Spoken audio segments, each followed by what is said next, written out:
आज के परिवेश में, आज के युग में आम आदमी के लिए फुर्सत का समय बहुत ही कम है और अपने सुधार के लिए तो निजी समय बहुत ही कम है। आज ऑफिस जाने की यात्रा इतनी अधिक लंबी हो गई है, आज अधिक तेज़ और अधिक मात्रा में जानकारी के प्रवाह भी है और इसके अलावा आज जूझने के लिए एक अधिक जटिल परिवेश भी है। आज तनाव और चिंता को जीतना तथा अपने जीवन पर नियंत्रण करना पहले के मुकाबले अधिक ज़रूरी है। जीवन का मतलब निरंतर दबाव और तनाव नहीं होता है। हमें दबाव और तनाव से अपने जीवन को राहत देना होगा। बस हम इस सच्चाई को पहचान लें कि ईश्वर ने ऐसी व्यवस्था की है कि हम अपने अंदर बने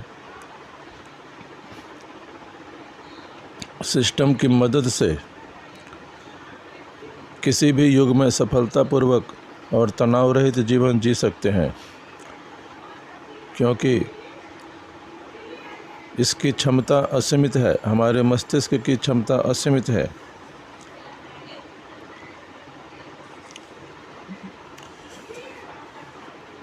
एक बहुत ही महत्वपूर्ण बात यह है कि जब आप लक्ष्य निर्धारित कर लें और इस बारे में जब कोई निर्णय ले लिया जाए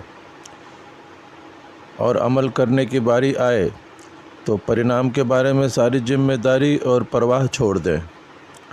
अपनी बौद्धिक और व्यावहारिक मशीनरी को ढीला करें और इसे मुक्त बहने दें, और फिर यह जो आपकी सेवा करेगी वह बहुत ही बेहतर होगी। सृजनात्मक सोच और कर्म का रहस्य क्या है? यह चेतन अवस्था में नहीं सोचे जाते, बल्कि अपने आप सहज बोध से आते हैं। एक तरह से वे आसमान की बिजली की तरह अचानक आते हैं और मस्तिष्क में समा जाते हैं। जब चेतन मन ने समस्या को छोड़ दिया और किसी दूसरी चीज़ के बारे में सोचने में मशगूल था, तो वे अचानक ही आ जाते हैं और यह रचनात्मक विचार उस समस्या के बारे में शुरुआती चेतन विचार के बिना अनायास ही नहीं आते। सारे प्रमाण संकेत करते हैं कि प्रेरणा या आभास पाने के लिए इंसान को सबसे पहले किसी खास समस्या को सुलझाने में गहरी रुचि लेनी पड़ती है। उसे इसके बारे में चेतन रूप से पहले सोचना पड़ता है। उस विषय पर उपलब्ध सारी जानकारी एकत्रित करनी पड़ती है और कर्म की सभी संभावित दिशाओं पर विचार करना होगा, और सबसे बढ़कर समस्या को सुलझाने की ज्वलंत इच्छा रखनी होगी। उसके बाद अतिरिक्त संघर्ष और चिंता और तनाव से कोई मदद नहीं मिलती। उसके बाद मस्तिष्क अपने आप ही सुझाव और समस्या का हल ढूंढ लेता है।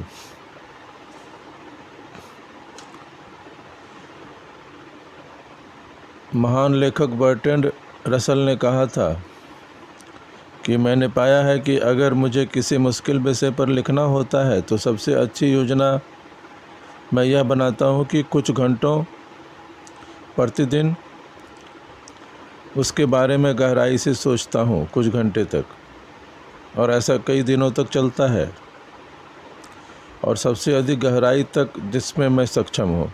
इसके बाद मैं आदेश देता हूँ कि इसके बाद का कार्य भूमिगत रूप से आगे बढ़े, और कुछ महीनों बाद मैं चेतन रूप से विषय पर लौटता हूँ और पाता हूँ कि कार्य पूरा हो गया है। और इस तकनीक को खोजने से पहले मैं बीच के महीने में चिंता करता था कि कोई प्रगति नहीं हो रही है, और इसकी वजह से मैं समाधान तक जल्दी पहुँच नहीं पाता था, और बीच के महीने भी बर्बाद हो जाते थे, जबकि अब मैं उनमें दूसरे कार्य कर सकता हूँ।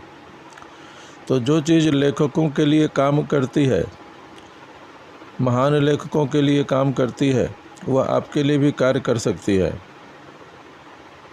और इस प्रक्रिया पर कोई भी अमल कर सकता है।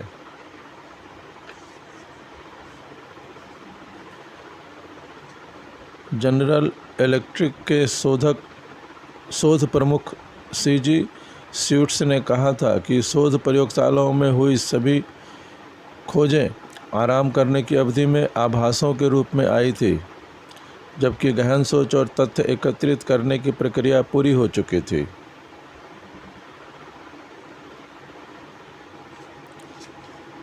प्रत्येक आदमी एक सृजनकर्मी है।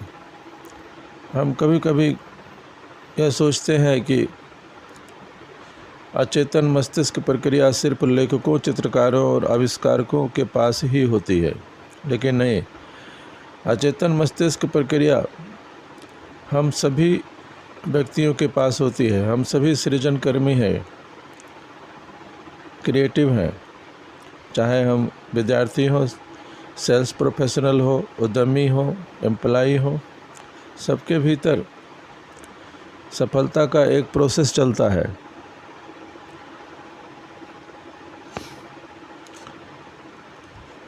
हम जिसे जीनियस कहते हैं वह एक प्रक्रिया है, एक नैसर्गिक तरीका जिससे इंसान का मन किसी समस्या को सुलझाने के लिए कार्य करता है। और जीनियस पैदाइशी प्रतिभा कम और प्रक्रिया ज़्यादा है। वास्तव में जीनियस हम में से प्रत्येक के भीतर होता है, जो अधिकतर मामलों में जागृत किए जाने और मुक्त किए जाने और ऊर्जावान बनाए जाने का इंतज़ार कर रहा है।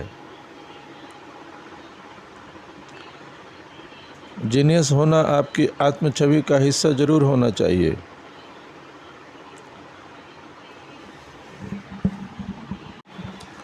कहा गया है कि हमें अपने विकास के लिए निरंतर कार्य करता ही रहना चाहिए, क्योंकि आप किसी खराब निर्णय को हमेशा सुधार सकते हैं। आप ड्राफ्ट को सुधार सकते हैं, लेकिन कोरे कागज़ को नहीं सुधार सकते। यानी अगर आप कुछ नहीं करते हैं तो आप में कुछ भी सुधार नहीं हो सकता है।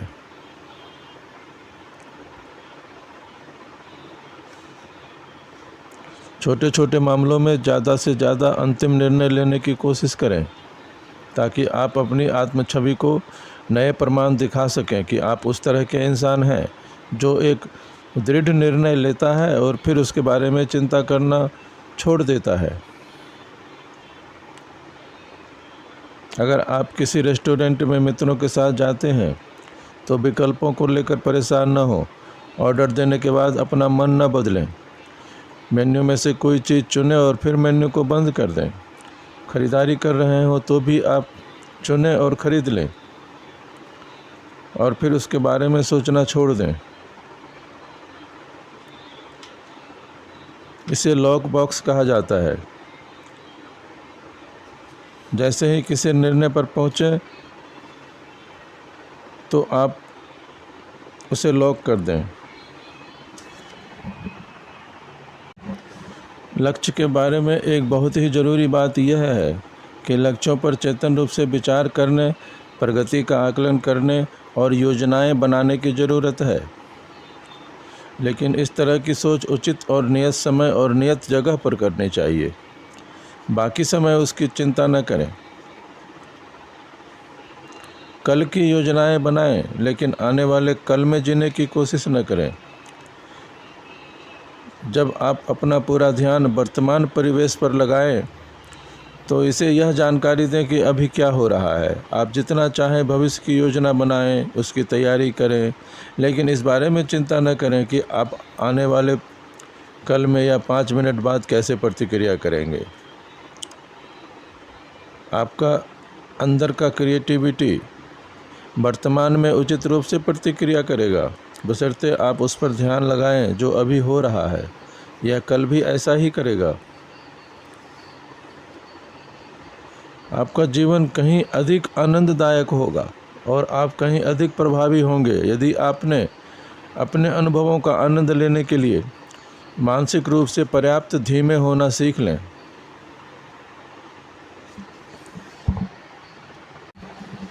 जीवन में सफल होने के लिए एक महत्वपूर्ण बात को समझें। वह महत्वपूर्ण बात है, एक समय में सिर्फ एक ही चीज़ करने की कोशिश करें।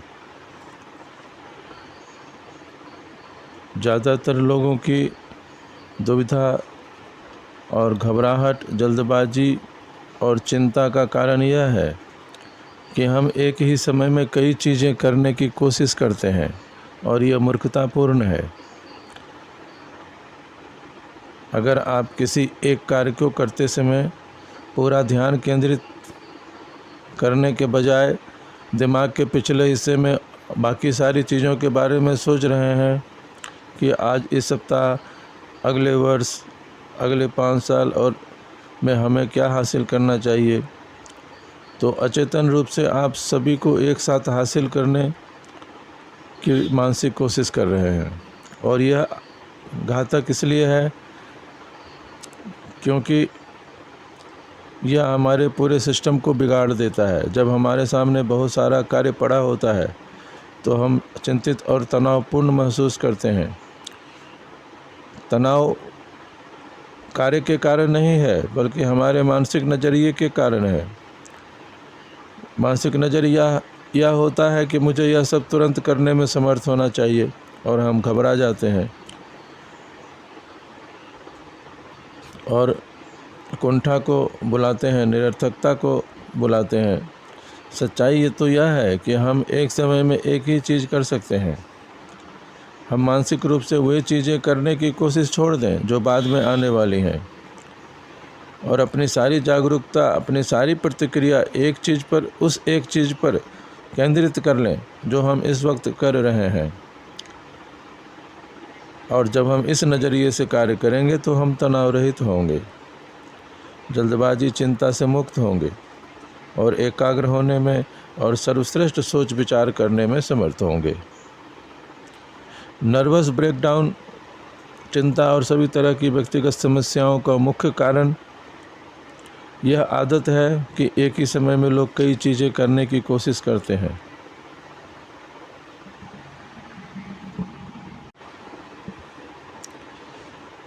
दूसरी तकनीक यह है कार्यों की सूची बनाना।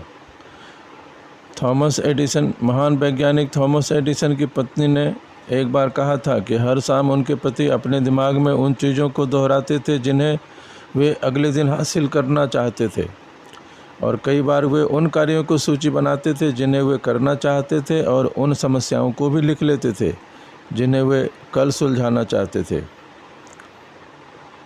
एडिसन की मशहूर झपकियाँ थकान से राहत ही नहीं देती थी, बल्कि वह इससे भी बड़ा कार्य करती थी।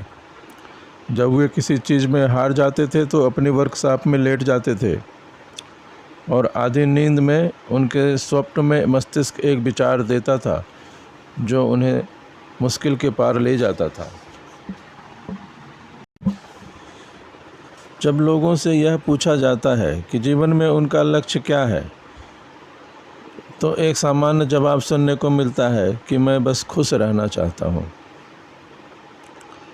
इसका मतलब है कि उनके मस्तिष्क में कोई चीज़ क्लियर नहीं है और उन्होंने अपने लक्ष्यों पर गंभीरता से सोचा नहीं है। वे विशिष्ट और मापने योग्य लक्ष्यों के बजाय एक अस्पष्ट, अपरिभाषित लक्ष्य बताते हैं और पलायन करना चाहते हैं।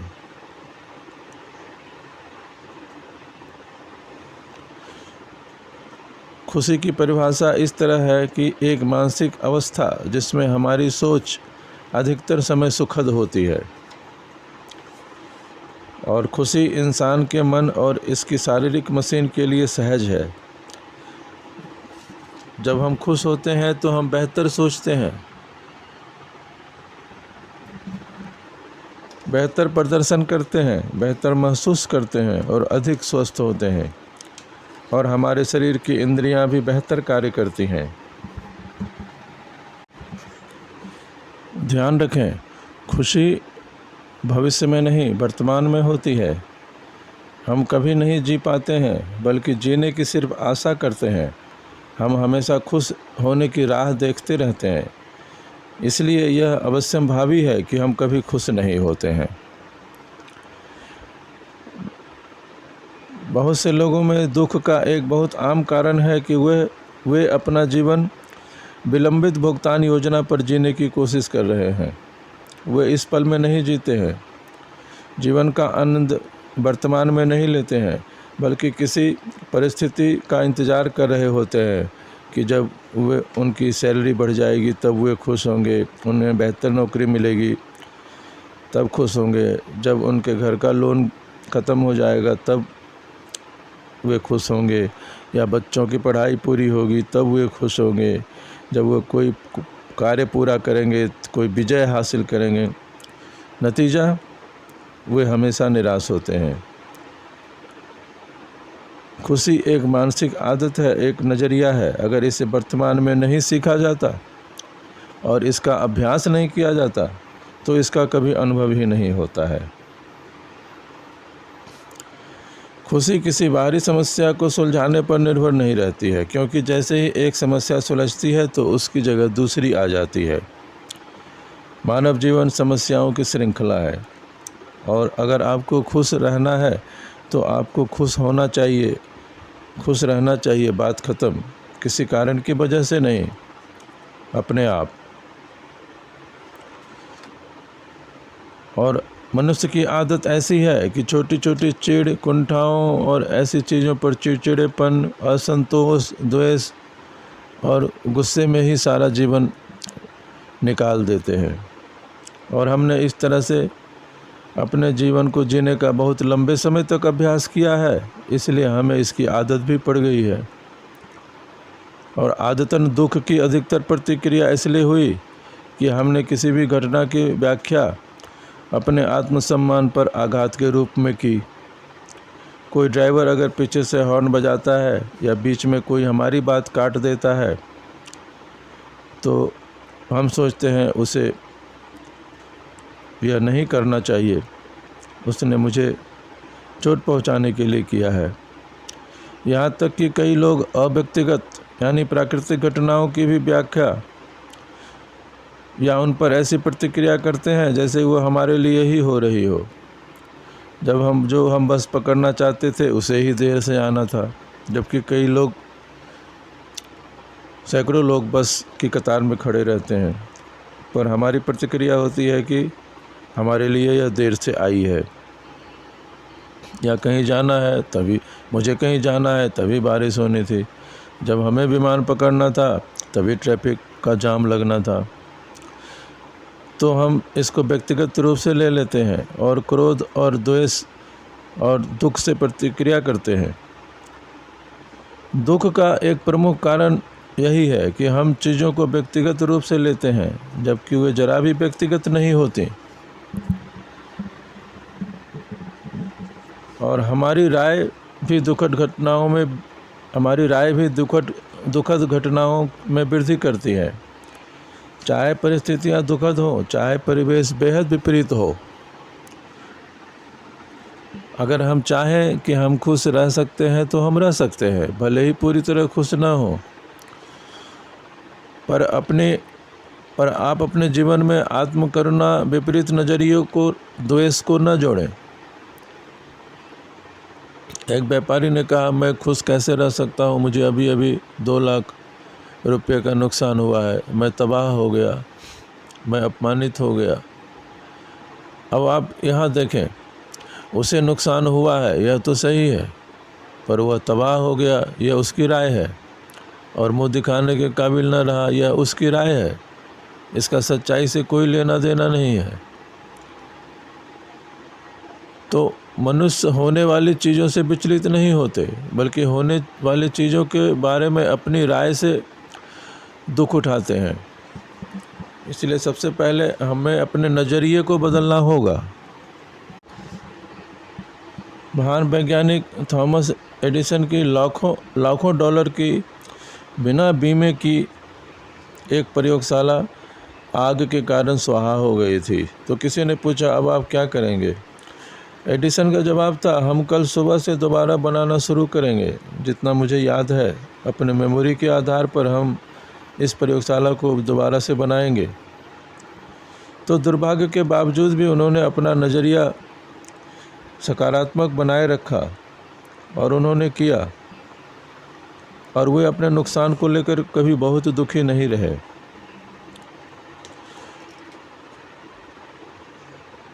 तो आप भी अपने जोखिमों और समस्याओं के प्रति सकारात्मक और आक्रामक प्रतिक्रिया की आदत डालें। सारे समय लक्ष्य केंद्रित रहने की आदत डालें। अपना नज़रिया सही रखें। अपनी कल्पना में भी सकारात्मक रहें और अपनी कल्पना में भी खुद को किसी समस्या को सुलझाने या लक्ष्य तक पहुंचने के लिए सकारात्मक बुद्धिमत्ता भरा कार्य करता हुआ देखें।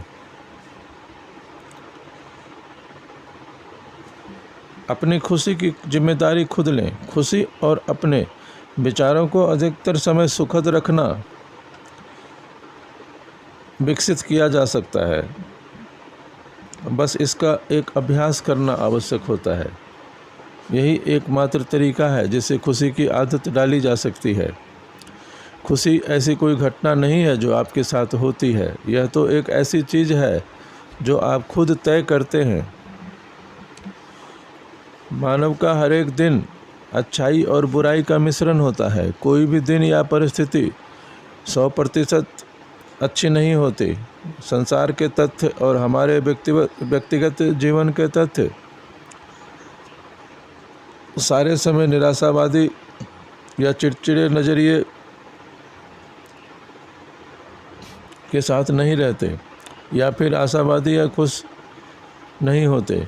यह तो हमारे चयन पर निर्भर करता है कि हम अपने जीवन को किस प्रकार देखते हैं, एक दुखी जीवन के रूप में या एक सुखी या खुश जीवन के रूप में।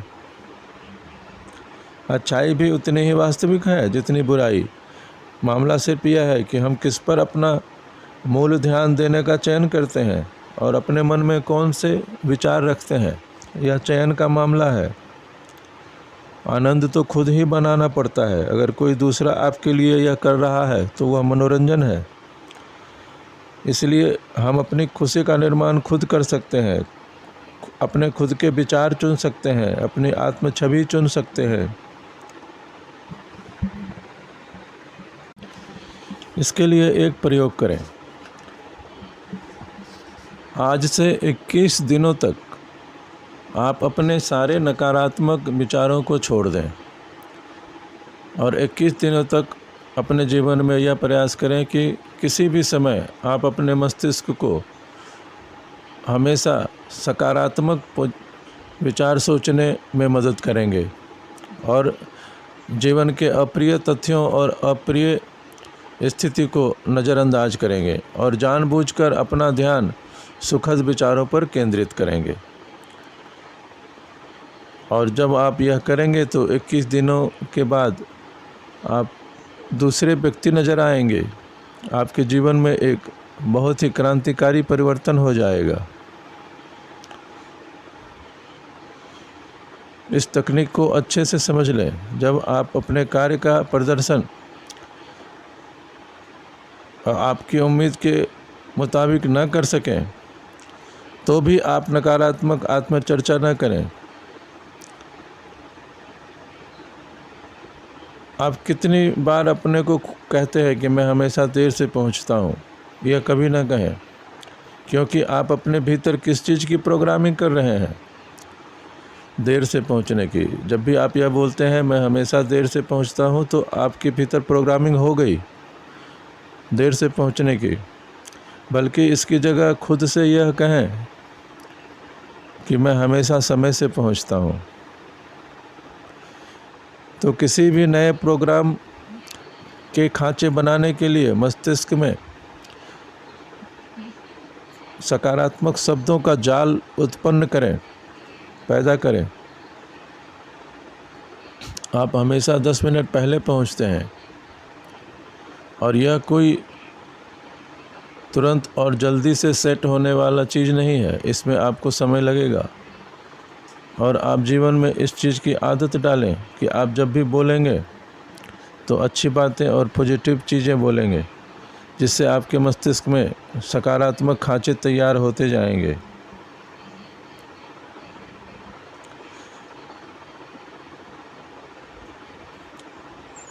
महान कराटे मास्टर ब्रूस ली नकारात्मक विचारों से मुक्त रहने के लिए एक उपाय करते थे। वे कल्पना करते थे कि ये सभी नकारात्मक विचारों को कागज़ पर लिख रहे हैं और फिर वह कागज़ को मोड़कर उसमें आग लगा देते हैं और फिर उसे राख बनते हुए देखते हैं। तो आप भी, आपके मन में जो भी नकारात्मक विचार हैं उन्हें आप सचमुच एक कागज़ पर लिख लें और फिर उन्हें जला दें और राख फेंक दें, तो वे विचार आपके दिमाग से हट जाएंगे। क्योंकि आपको शंका, निराशावाद, पुरानी आदतों और विश्वासों का त्याग करने की ज़रूरत है। तो आप उसे इस प्रकार कर सकते हैं और जीवन में खुश रह सकते हैं। अगर कोई चीज़ हमारे लिए कार्य नहीं कर रही है तो घबराने की ज़रूरत नहीं है। हम किसी दूसरी चीज़ का अभ्यास करेंगे और फिर आगे बढ़ेंगे। क्योंकि एक ही चीज़ बार बार करने पर जोर देना और भिन्न परिणामों की आशा रखना पागलपन है।